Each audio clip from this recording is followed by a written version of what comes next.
you're going to have a real treat, because I normally don't do this for a party of one, but it gives an opportunity for discussion, which is really important. And just to give you an insight to who I am and what I've learned over the many years of doing what I do. I've worked with the multicultural for 23 years. And in that time, I've worked, of course, with people from all over the world, helping them to find employment. But as I would help them to try to find employment, I kept on bumping into problems, funny, unusual problems that I wasn't quite sure how to fix. And so I didn't know what it was. I didn't know how to fix it, but I could see the outcome of the problem. But I couldn't figure out the base of it. And then one day, I happened to be at a conference or at a meeting in Winnipeg, and a professor came in and said, I found this book and it's just amazing. You've got to read it.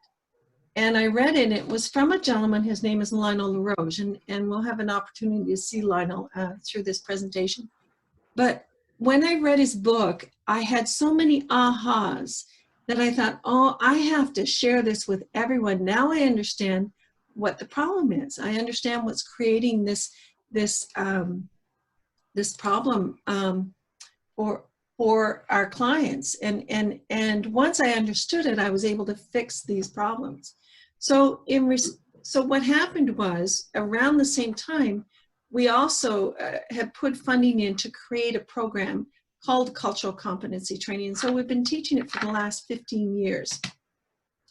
And I'm one of those facilitators. Oh, sorry, I'm not very good at this, so be patient.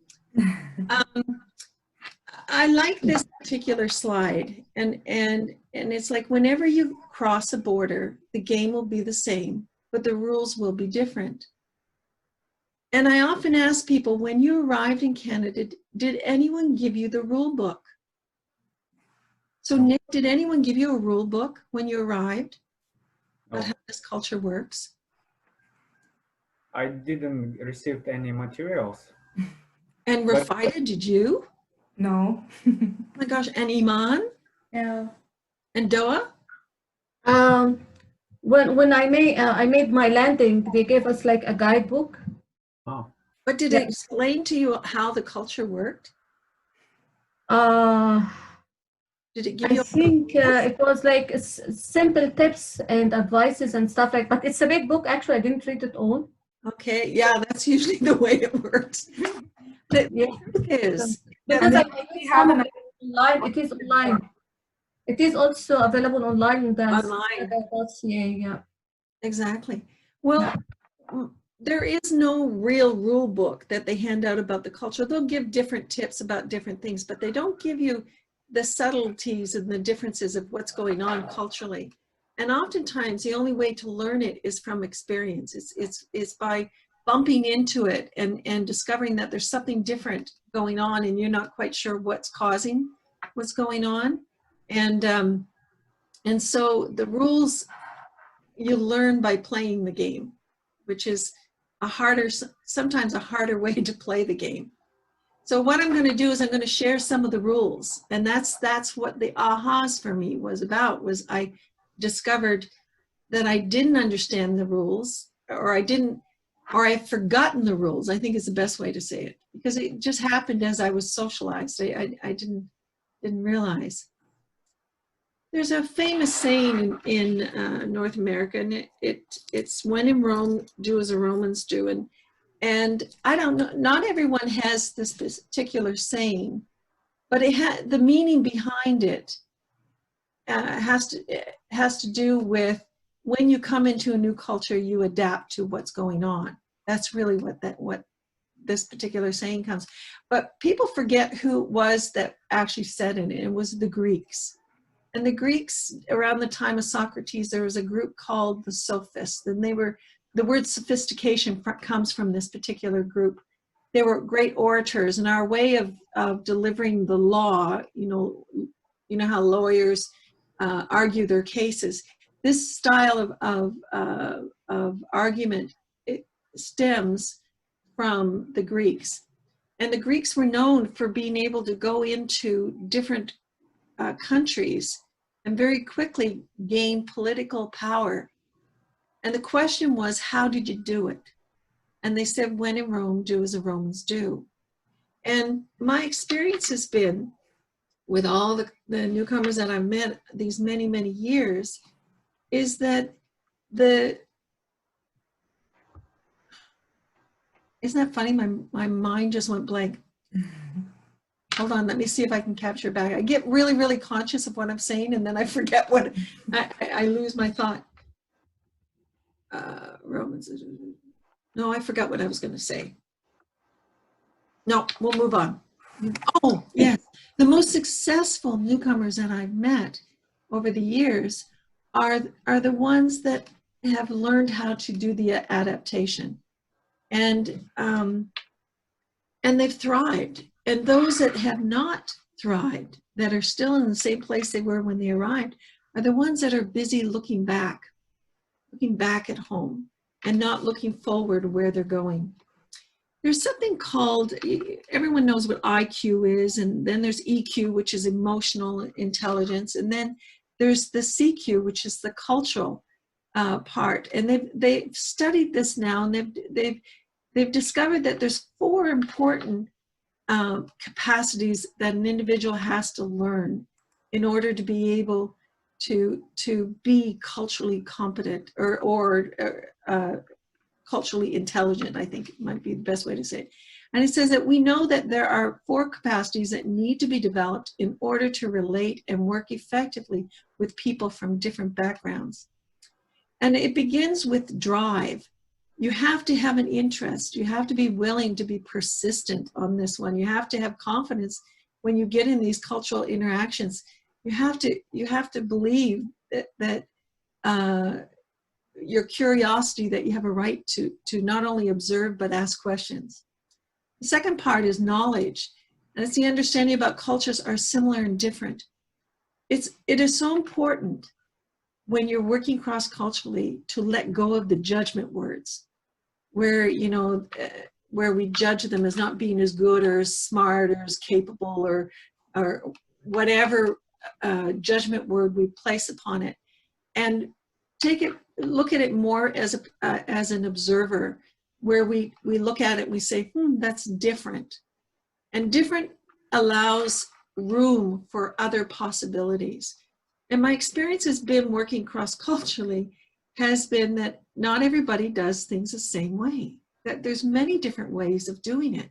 And the way that I do it in my culture, just because I've been doing it all my life and everybody around me is doing it that way, doesn't mean it's the best way to do it. And so oftentimes newcomers have said to me, why do you do it that way? And I go, well, gee, I don't know. I don't even remember when I learned this, but how do you do it in your country? And then I get to hear their perspective on it. And then I go, wow, I think I like yours better, how you do it. And I'll give you a good example. I learned from the Yugoslavs, the former Yugoslavs, so they're Bosnian, Serbians, Croatians, and all that. I learned that in their culture, when you have a birthday, that you throw the party. You don't wait for your friends to throw the party. You throw the party. And I thought, what a great idea. You'll never be disappointed. Like here we wait for people to throw us a party thinking, they're going to remember us and do all these things. And I thought, you'll never be disappointed again. And I thought, that's a great idea. And but I've run into lots of these great ideas as I've worked at the multicultural. The next one is strategy. This is important because it's one thing to learn it. It's about how do you apply it? How do you integrate it into what you do and how you do it? And then the third one is action. It's the way that you adapt it and relate and put it into a working context. And let me share with you a story that happened with my team many years ago. I had a woman that was from Japan that was working on our team. And I noticed in our team meetings that she wasn't she wasn't talking, but everybody else was talking, and it was this really fast-paced kind of discussion that we'd have. Someone would stop talking, another person would start talking. As soon as they'd stop talking, another person would stop talking. So there'd be no gaps between the noise of what we were doing in speaking. And all of a sudden, I remembered something I had learned in cultural competency. And I sat down with this colleague, and I said to her, I drew it out and I said, is this true? Is this the communication style in Japan? And in Japan, when you finish talking, there's silence while the other person thinks about what you said, and then they speak. And she said, yes. She said, this is exactly how it's done. But she said, I've been trying ever since I've been in Canada to change to this other style, and it's really hard and I can't do it. So I said to her, okay, well, this is what we're going to do. I'm going to, when we get in the middle of our big conversations about what we're going to do and create, I'm going to turn to you and I'm going to say, do you have anything to add that would at this moment? Do you want to say something? I said, and that's your time. That's your door to say what you need to say. And so we started doing that, and we started capturing her ideas and thoughts and creativity in a way that we hadn't seen before. And it was really rich.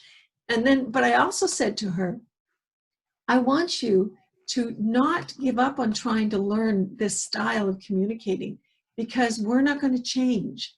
But we're going to make room for you on this one, but you have to find a way to get with our style of communicating, because you're going to be met with this everywhere you go. So one day we were in the middle of a planning meeting, and all of a sudden she cut somebody off that was saying something. And when she did it, I instantly knew what she had done.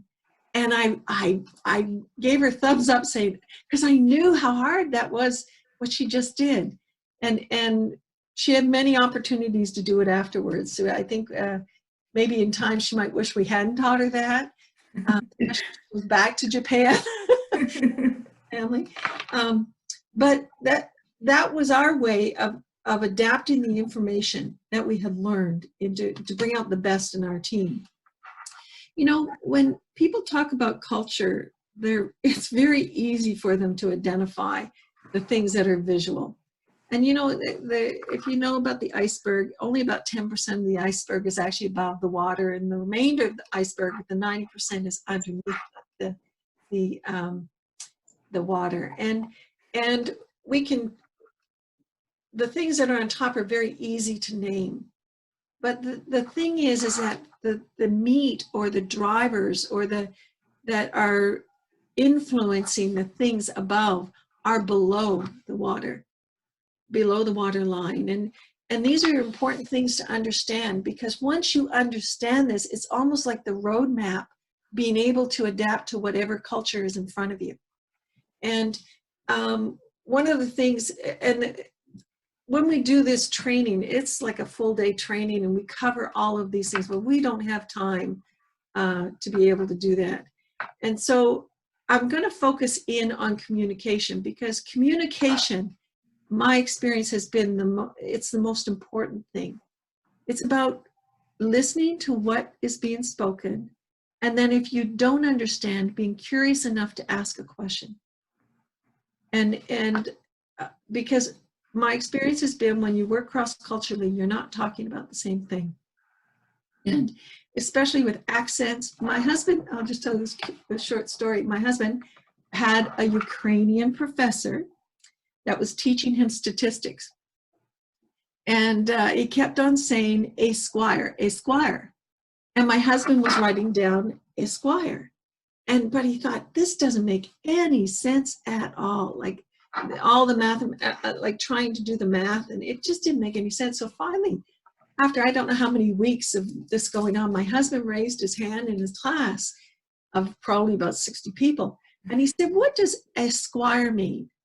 And the professor, Esquire, he was saying a squire, which is a very important part of math, is a squared, or a squared. Sorry, squared, but he was saying a squared. And everyone in the classroom went, Oh, but it was, thank goodness my husband was curious enough to ask the question, right? Because this is what I know about Canadians, because I've taught this training to Canadians quite a bit, is that one of their great fears is offending. And so they're afraid of asking questions and being curious because they might put the newcomer on the spot, or they might talk about something that's too sensitive, and they're just afraid. And so they'll pretend that they understood, or they'll, but they won't ask the question. And that's what was happening to the majority of my husband's class, is that they were all pretending they knew what A squire meant, and they didn't. I don't know why. There we go. What I want to share with you, there's two things that for me have made a huge difference when understanding how to work cross-culturally. And if I watch for these two different things, then what happens is I'm able to sort through and be able to discover what is really going on, or to understand the other person far better. And the first one is the concept of power. It's the egalitarian Hierarchical. opposed to the hierarchical. I never say that right. I'll try. So I've asked Rafida to kind of help me with this. And the reason why I do that I introduce the information this way is because these are two different styles of or two different concepts of power. And if you are one and you're in contact with someone who's in the other, chances are you're not going to be able to communicate as well. There'll be a lot of misunderstandings because you see the world completely different. And even though you're in the same world, you just see it differently. So Rafida, you're the hierarchy. So what we're going to do is we're going to compare the two side by side.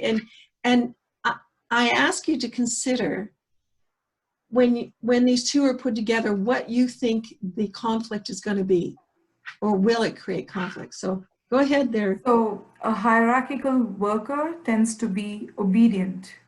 Now, I'm egalitarian. I tend to be empowered. I provide frequent updates to the managers or to my superiors. No, because I'm empowered, I provide infrequent updates to my managers and make decisions without consulting my managers. I ask more questions and keep asking questions after egalitarian consider that they have given sufficient clear directions. And Bonnie? No, keep going. Okay, so I ask their managers to make decisions, and I ask permission for every small decisions. Where I stop asking questions and I'm ready to leave before hierarchical people consider that they have been given sufficient directions. So I like open-ended assignments. Is that what that's basically saying? And I prefer close-ended assignments. Exactly. And if I can get this to, my gosh, what is happening here? Things are not working. Yeah. Okay. I prefer detailed instructions and will follow those instructions completely. I prefer general instruction and the freedom to use my own approach. I prioritize tasks and responsibilities based on the position and title of the delegating person. No, I prioritize tasks and responsibilities based on urgency and importance. I report frequently to the managers and verify that their managers concur with their suggested direction. Thank you. And then I take extensive initiative, make decisions, and implement them without checking with my managers first. Rarely, if ever, I disagree with the boss. I feel relatively comfortable disagreeing with my boss. So my question is, do you think there's conflict when these two styles come together? And if so, what are the judgments? Because if you look for the judgment words, I find if I hear the judgment words, I know I'm working with the concept of power. So what do you think the judgment words would be? Anyone? Judgment words in... Well, like for instance, if I'm an egalitarian and I'm looking at a hierarchy, I'm thinking I have to tell them everything to do, what to do. They're not taking initiatives. They're what's wrong with them? What else do I hear? I have to micromanage them. You see, because they'll take the task and they'll complete the task, but that's what they'll do is the task. They'll wait for instruction. Exactly. You see? Because I come from a hierarchical place back in India. So I was, when I joined MCAF itself, I was waiting for every decision to be made. I was asking my superiors. Everything was going that way. And Exactly. And then your boss is going to wonder why. Yeah. They haven't determined that you're hierarchy. Yeah. Someone else would Even say, I had gone for a CCT training. Until then, even I was in such a position. Maybe Iman can contribute on that. I'm trying to think which one am I actually. I will let you know that it depends on what the topic is that we're talking about. I can go towards egalitarian, but I also am in hierarchy also. Hmm. Yeah. I'm just saying that because you might be like it depends on certain topics, certain things. Yeah. What about Nick? And we have even Yasmin with us. Do you guys Hello, Yasmin. Hi, everyone. Hello. Hi. I'm actually at work now. Okay. Yeah. Me too. It's actually very interesting to me because I just had a small situation today at work where I was saying something and the other person just thought that I was angry or like insulting them. But in my culture, we would just say that it's just a normal thing, and then I had to explain it. So they were like, "Oh, okay, we didn't know that," and I was like, "Okay." And then what Bonnie was talking about, when sometimes I say something and I don't articulate really good, and then they don't understand it, and one day they just pretended they understood what I was saying, but they did not, and we messed up a big order, and it's not my fault, but I tell them, just ask me out, like, don't be scared, or just like, I'm not gonna be offended, just ask me and I'm gonna try to repeat it. I say it in French, I write it down, I spell it, whatever it takes, like anything, just ask me. And now, like, I'm actually getting really comfortable here at work, and I'm actually doing really good, and I'm actually getting a raise, and I'm actually being a supervisor now. Congrats. Good for you. Yeah. So it's like, it's going really good for me. And yeah, like what you were talking about, integration and stuff like that, I think Bonnie is like, I strongly agree with what you said, that when a newcomer arrives, we just focus on what we left back home, and we just start crying and like whining about it, and like, oh my god, like, everything is different. That's what I was doing. But then as soon as I stopped doing that, and I woke up every morning, and I take the bus every morning. I don't have a car, I don't have a driving license. I take the bus every morning, and I force myself to go to work. And sometimes I don't understand stuff. Sometimes everything is new to me, but I force myself. Like, sometimes I cry in the morning when I want to go to work because it's just so hard for me.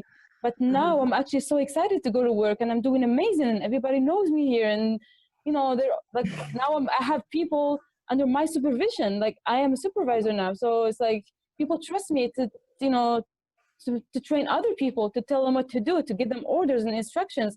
So I think, like, I strongly agree with Bonnie. I don't know how many times I'm gonna say this, but it's about just like telling yourself that this is my life right now. Nothing's gonna change it. Like, this is my life right now. I'm gonna live here. I'm gonna have to provide for myself here. I'm gonna have to do something. I'm gonna have to, like, get out of my comfort zone so I can like, if you stay home and you just cry, or like look at your phone, old pictures, talk to your mom, yeah, that's nice, but that's not gonna get you anywhere. You have to go out. You have to, like, force yourself to talk to people.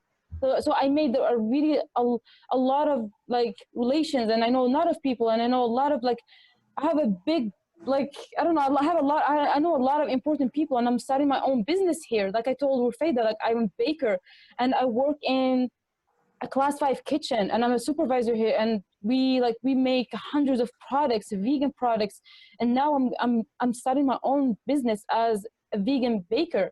So, and I've only been here for 6 months, and I'm only working for 3 months, and I'm doing all of this just because I'm pushing myself. So yeah, I'm sorry for taking. And that's the thing is that you have to be willing to step out of your comfort zone. Yeah. Because when I started on working at the multicultural, I had to step out of my comfort zone because I was working with people that didn't see the world the same way I saw it. And I had to be willing to take on the adventure, you know, of learning and being curious. I just want to go back to this chart about egalitarian. You know, when a hierarchy comes in contact with an egalitarian, they have judgment words too. They'll say things like they're a loose gun, I don't trust them. They go and they take, they think they have more power than they should. You know, these are all kind of judgment statements. And when I hear that, I often will say, I'll ask people, where are you on this scale? Are you more hierarchical in how you do it or more egalitarian? And usually this is the problem. And I'll tell you, I had an aha moment myself. My husband and I are both from Canada. My husband grew up in New Brunswick and I grew up in Nova Scotia. So there's not a lot of difference between the two of us. But when it comes to problem solving, I'm more egalitarian and he's more hierarchical. And so he would come with a problem and I thought, well, I'm going to solve it, you know, because I have the power to do that. And we would just get in arguments because he was very stuck to the fact that this was the rule and it had to be that way. And I was, well, who made that rule, right? Because I feel relatively comfortable disagreeing with my boss, right? And yeah. So it, to me, I've learned so much by paying attention to this. One, taking the journey to discover which style I am, and then watching for those moments where I'm hearing these judgments, either a judgment internally that I make, or I hear one externally, and then I know what I've got in play here. So that's one thing that I look for is concepts of power. The second thing I look for is style of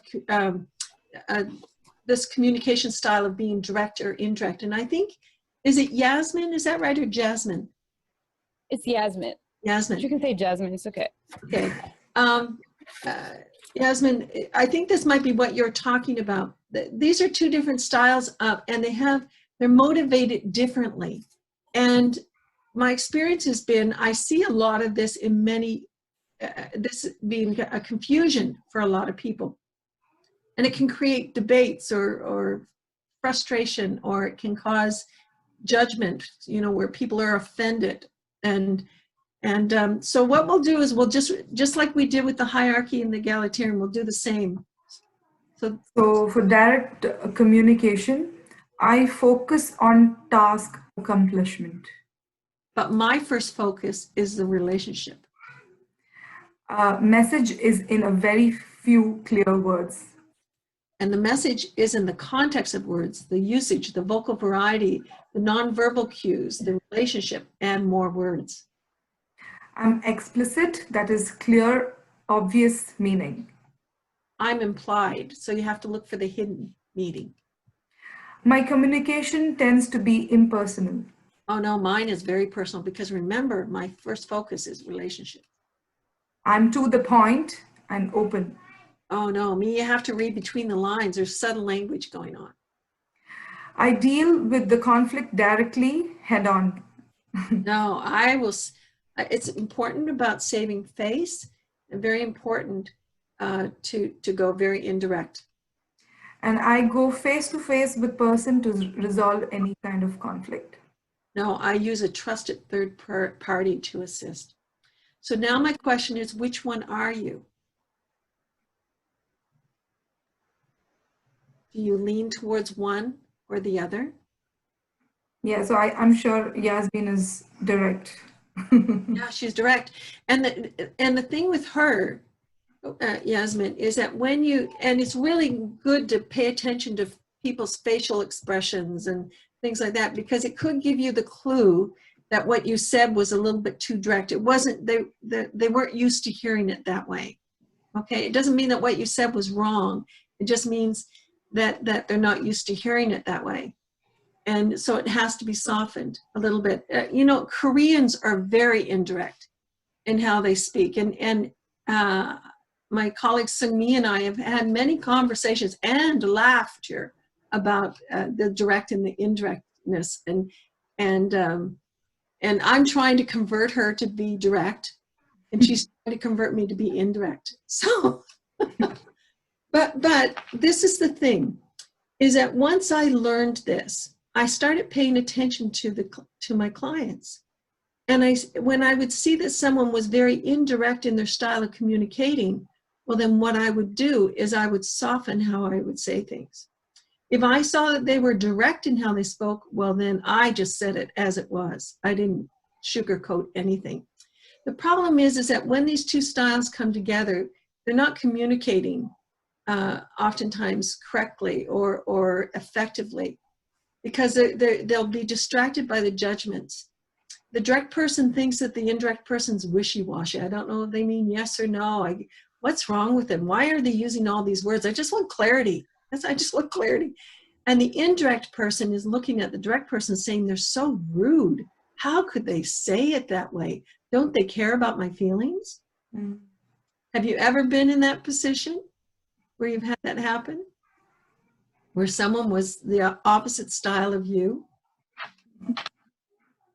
There's something that we laugh about this in employment, but we think it's very important that people understand this. It's called a feedback sandwich. And the way that it works, it's a very indirect style of communicating. And so the employer wants to say something, but they don't want to take away your confidence, and they don't want to hurt your feelings. So what they're going to do is they're going to start out the conversation saying something very positive about you, about what you did and so forth. And then they're going to say these two words, and pay attention to them, however or but. And if you hear those words coming into a sentence, however or but, you ignore what was said and you pay attention to what's being said next, because the truth is going to come out. So they're going to say, but, we appreciate the work that you're doing here. Your colleagues are getting along with you. However, we've noticed, and then they'll tell you whatever the problem is. And then they'll end it with a positive thing. But keep doing a good job. We really appreciate what you're doing, and so on and so forth. Now, what's very interesting is I've asked people from all over the world about this, that I've run into. Have you seen this style of communicating before? Have you seen this feedback sandwich? And the majority of people that I've run into have said that they have not seen this before. And in their culture, if your boss didn't like what you're doing, they would say it just very clearly, very directly. There'd be no sugarcoating. There'd be no putting a positive statement in front and back of it. And my experience has been with people who are not used to this, they can't hear the middle part because they've been flattered. They've been given these two nice little statements at the beginning and at the end, and they can't hear the criticism or the reason why the employer has brought them in to speak, where they want the modifications to be made in their character, and or not the character in their work. And so these feedback sandwiches for someone who's used to this. So I'm very used to this style. So when my employer does it, I can't hear the positive. I only hear the middle part, because I know that that's what I need to focus in on. Have you ever had a feedback sandwich before? And did it confuse you when it happened? I want to share with you something. Lionel LaRoche, like I said, is a gentleman who I had learned. I've got all this electrical stuff going on here. Sorry about that. But Lionel LaRoche, like I said, has opened my understanding of how to work cross-culturally. And I've seen him speak many times, and I just love this man. And what's rich about him is that he isn't a newcomer. He is someone who moved to Canada from Europe. He's an engineer. He's got his PhD in engineer. But the thing with him, he's just like an engineer. They love to take things apart and put them back together again. And that's what he's done around culture. He's kind of taken it apart and put it back together again. And he shares these different concepts. But there are many YouTubes that you can go to see his full presentation, and I would strongly suggest that you do take a look at them, because there's a lot of things that he can add to what I'm saying. Like I said, cultural competency training is a full day training, and it's actually a full life application. It takes a lifetime to learn and apply these principles. And with him, I found the answers to what I was looking for, to the clues to what the problems were that I could help resolve within the workplace for newcomers. So, and for Canadian employers that are familiar with working cross-culturally. So can you cue that up there, Rafida? Yes. Thank you. Ah,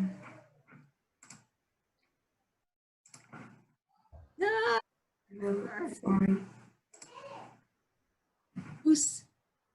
oh, is that our Sarah? Yeah, yeah. Sarah, show yourself. No, she's probably. Okay. Here we go.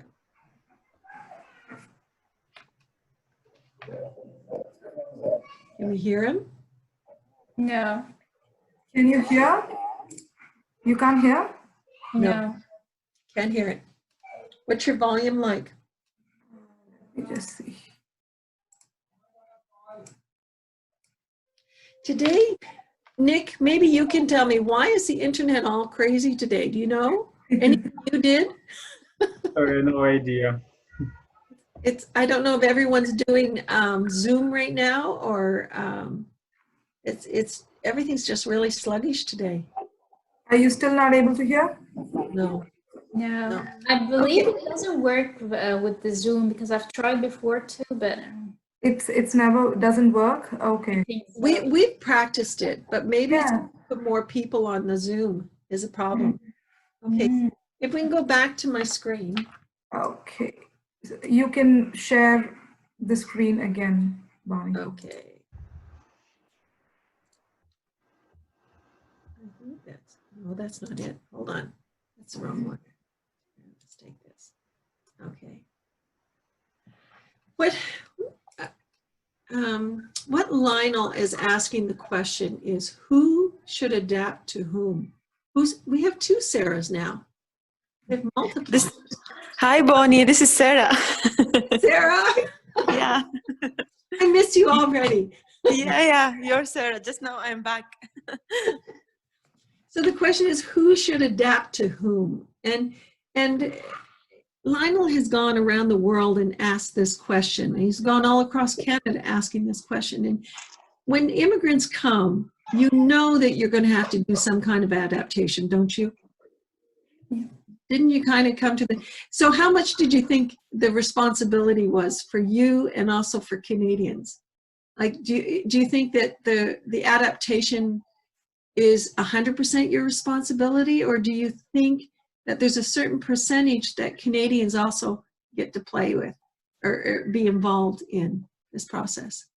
When I immigrated here, my knowledge was I have to adapt completely to the Canadian way of living because I'm coming to their country. Yeah. So that was my thought. Yeah. Nick, is that what you thought too? Yes, of course, it's full responsibility of my life to adapt myself into a culture where I came to. So. Okay. Iman? For myself, I thought both of us should do that, because there are things that I cannot change too. So they should also accept me the way I am and how I do it, as long as it doesn't really, offend them, or it's not bad. It's something that's in my culture or in my religion, and I have to do that. Well, there, when I think of adaptation, I don't see it as trying to get you to change your morals, like, or your religion or anything like that. The adaptation's more about understanding the rules. Like, for instance, a simple rule is lining up. We're taught as kids how to line up in a row. Not every culture does it. But and we're willing to bend and say, oh, well, he's new here, or she's new here. She doesn't understand. She's cutting in front of me, but she doesn't understand. But after a while, I expect you to learn that rule, right? I expect it sometime. But when I think about integration, because I know oftentimes people are concerned, like, when we use that word, are we talking about your morals or your ethics? And I don't think to me, that's not debatable, like, or that's not on the table to change. Like, that's up to me to change. It's not up to the other culture telling me to change. But Bonnie, it's not this everywhere. When it comes to in Canada, it's kind of different. I really see that. I see what you're saying.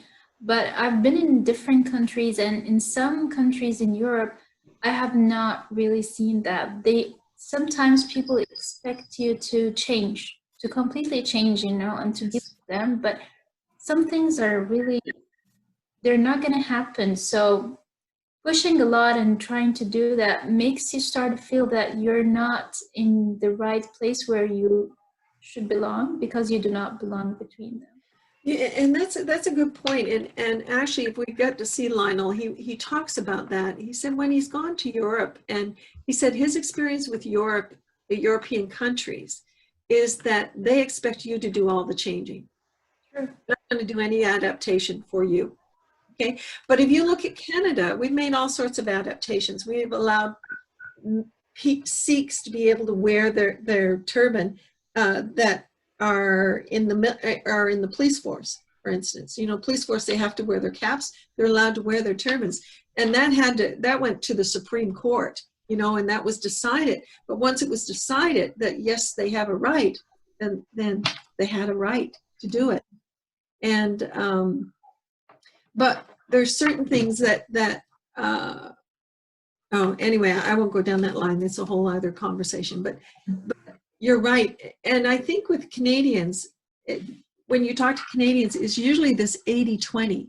I think, they're responsible for about 20%, and the immigrants are responsible for 80%. But if you talk to them in the United States, it's not that equation. It's probably 90-10, or it might be 95-5, right? And like you said, when you were in Europe, there was, this equation was not there. It was 100% you, right? Your responsibility. But this is the challenge, is that you can spend years of adapting and still not be able to still feel like there's a lot of the rules that you don't understand. There's stuff going on, you can't figure out how to break through that one.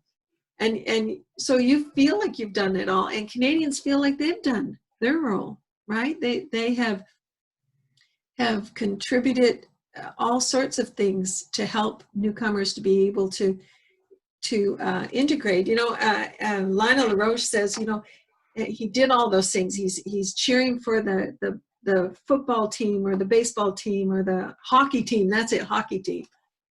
So that all the locals do. And he said he even went and he bought a barbecue, because that's a sign that he's becoming a Canadian. Get a barbecue. And so you've done all those things, and Canadians feel that they've done all those things. They've invested in newcomers by providing them with language training. We eat sushi. We've learned how to eat with chopsticks. We think we've done all these things. But the problem is that there's a whole gray area of hidden rules. Remember, underneath the Iceberg. yes, the iceberg are all these hidden rules. And what's really required is that immigrants need to learn the unwritten rules of Canadian organizations and follow them. So you've got to be curious, and you've got to ask, because like I said, you didn't get the handbook. So you've got to be curious. And then the next thing is, as a Canadian, I need to explain these rules and give feedback.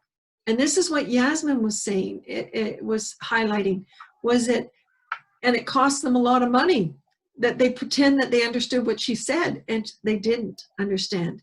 And in cultural competency training, we teach people about this, and if you don't understand what someone says, don't ask, you can ask them to repeat it once, and if you still don't understand it, you ask them to say it a different way. Can you say it a different way? Because you obviously are not understanding the inflection of the accent that the person's using.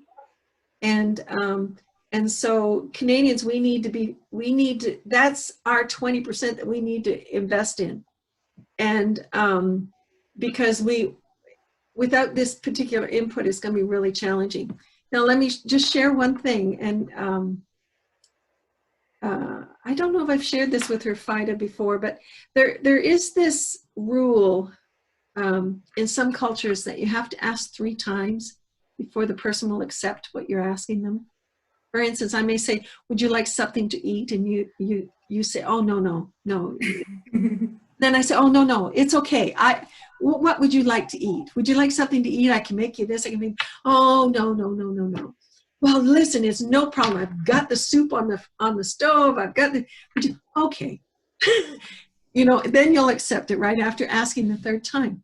Well, in our culture here, now it used to be this way. My father used to do this with people. It drove my mother crazy, but my father used to make sure he asked people 3 times. But there's many people here in this culture now that it's not that way. And so if I ask you, if you're hungry, would you like something to eat? And you say, no, I'm fine, I'm going to accept that. I'm going to accept that. And you're going to be hungry.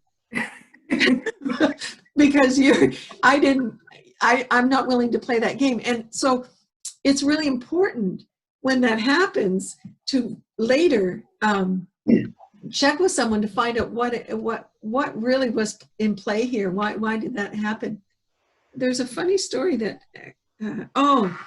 Lionel LaRoche said this. He said when he would run into these problems in the workplace all the time, and he didn't know what it was. He was so frustrated with these crazy Canadians and the crazy ways that they do things. And he had aligned himself with a colleague that was from the same part of the world. She was from France also. And he would go to her and he would kind of sing his blues, and then she would give him advice, and he would go and he'd do what she said, and it never worked.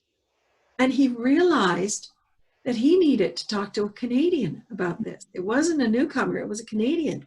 So then he had to create relationships with people he trusted, and he would start asking them, about for a solution. They would provide it with him, he would do it, and it would work. Mm-hmm.